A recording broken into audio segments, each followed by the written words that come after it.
Figure Olympia champion Cydney Gillon here, and I'm here to answer a couple of the questions and answers that I had on Instagram. So what I'm doing now is taking the information I get from Instagram and the questions I get from the Q&As that I'll do about monthly there, and taking the questions that require a little bit more explanation, a little bit more nuance, and transfer them over here to YouTube. So if you like to hear all the answers, want to watch a lot of different things and get different responses, that will all happen over here on YouTube. So one of the really, really important questions I got was from a lady who's a little bit older in age, and she asked about breast implants being kind of a big deal in the fitness industry, and she noticed that a lot of the successful people did have breast implants. And she also asked about like what to do about sagging skin and anything like that. And the main question was, do you need breast implants in order to compete? And the simple answer to that is no. I'm flatter than a pancake. There's nothing up here. There will never be anything up here, hopefully, because I don't want anything up there. So the answer is no. So I've already won so many titles with my body being exactly how it is and how I want it to be. Now, with that being said, I have nothing against those who want to enhance and do different things with their bodies and augment wherever they want to. But the key thing and the key takeaway I want for y'all to understand is you do not need breast implants in order to compete. You do not.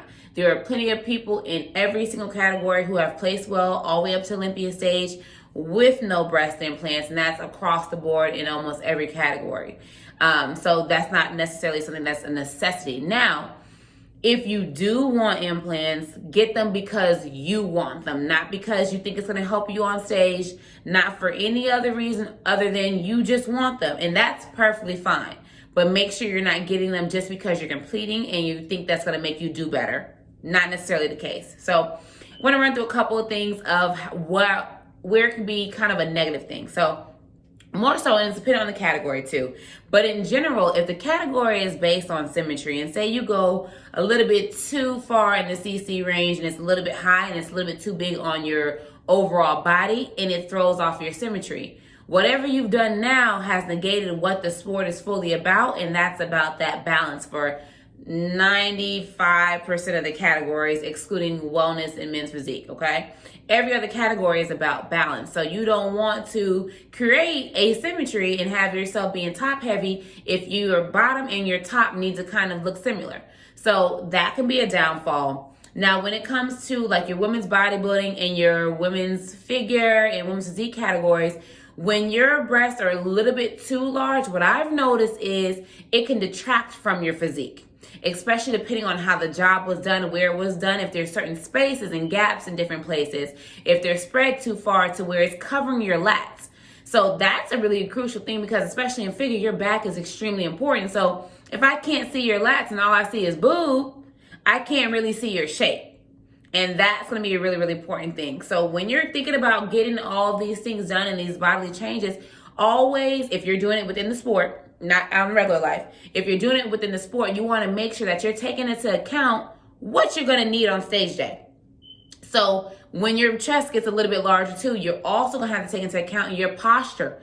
Can you stand up tall and hit your pose, especially in figure, especially women's bodybuilding, women's physique, in bikini as well, wellness? You want to make sure that your back is strong enough in order to withstand the amount of effort you're going to have to keep from kind of tilting forward, because you have more on the front end of your body now. So you're going to have to start practicing and making sure that you're comfortable with everything that you've added.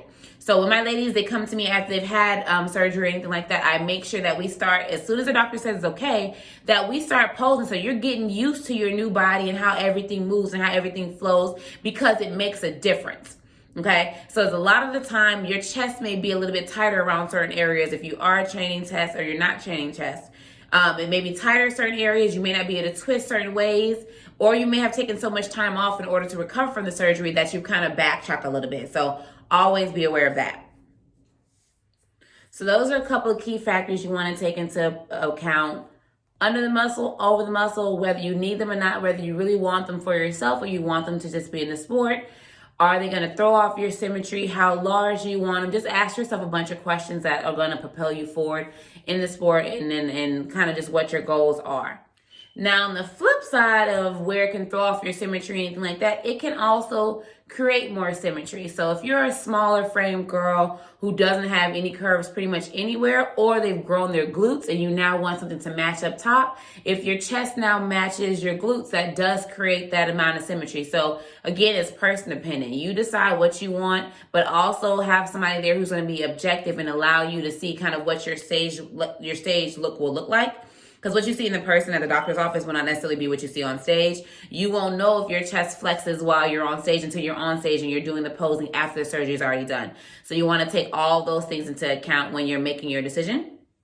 Now, on the other hand, there are plenty of ways, and really two crucial ways, that you can fake a chest on stage. So for me, I make sure that I'm doing incline chest work. So that way, what is left up there of the space that's usually empty, I've now filled that with muscle. So that's one way to do, is just lift and build your chest that way. So there's a shelf there and it gives a little bit more appearance of cleavage. Now, when it comes to the stage, you can easily stuff your top. So I'll put like what I call chicken cutlets, like the little gel pads, stuff those bad boys in there, put some, what are they called? Cotton pads on top, stuff them with tissue, whatever you need to do. And you just angle them so that you're lifted. Now, in the same breath that you're stuffing, you want to make sure your suit cut is built for those who want or may need a little bit more lift to the chest. So where your suit designer comes from and making sure that suit is custom fitted to you will also magnify the chest that you would like to present on stage. But at the end of the day, always remember, everything is an illusion and you don't need surgery in order to create that illusion. Now, when it comes to just general loose skin, a key thing to remember is try not to crash diet. The more you crash diet, the looser that skin will become. You're going to need some weeks. Like when you lose weight, you're going to need some weeks for that skin to now wrap around your new size and your new frame. So that takes time. So if you have a show planned, try to start further out if you have loose skin so that it has time to tighten up. For instance, my dad, he used to be about 350 pounds. He got down to 250 and he had loose skin. But after a while, it took about a year, that skin slowly started to shrink wrap around the rest of his frame.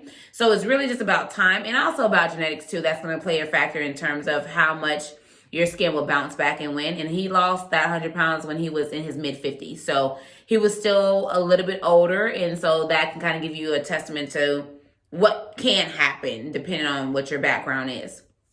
Now, on top of that, if you have a little bit of loose skin in certain areas, again, that suit placement, suit cut, custom design of the suit, you can tuck stuff in, you can glue stuff up, you can kind of mix it to go wherever you need to go. If it's not like too extreme, you can get away with just tucking and gluing in what you need to glue in, but also recognize how much posing will come into play in terms of stretching that skin out and creating the look that you wanna present on stage.